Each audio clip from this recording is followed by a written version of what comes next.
ministro sila ni Kristo, nag-aalagad kuno kang Kristo, para kang Kristo, pero ang tinuod dili nila kauban si Kristo sa ilang pagpamuhay.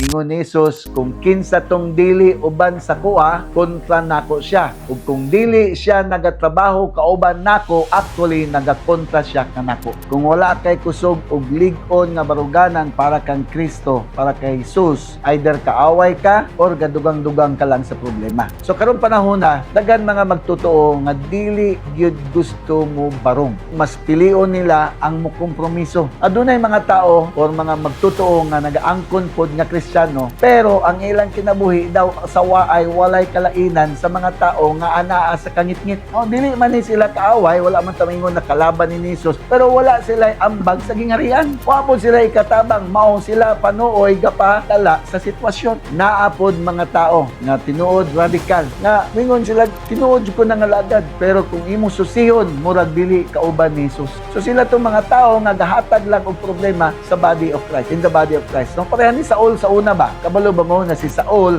no, grabe kadasig sa iyang relihiyon. Sa ingon ni Acts chapter 9 verse 1. Si Saul, kada ginhawa niya, grabe haway, kada ginhawa jud, nagapanulti og mga hulga, og eager kaayo siya nga patyon ang mga sumusunod sa Ginoo. Ana siya ka silos sa iyang relihiyon. Pero pagkahuman niya, naka-encounter siya kay Jesus sa dalan, paingon sa Damascus, ang iyang pagkadasig, ang iyang pagkazilos, ni shift siya, no, na change, nahimo siyang radical nga defender sa Kristyanismo.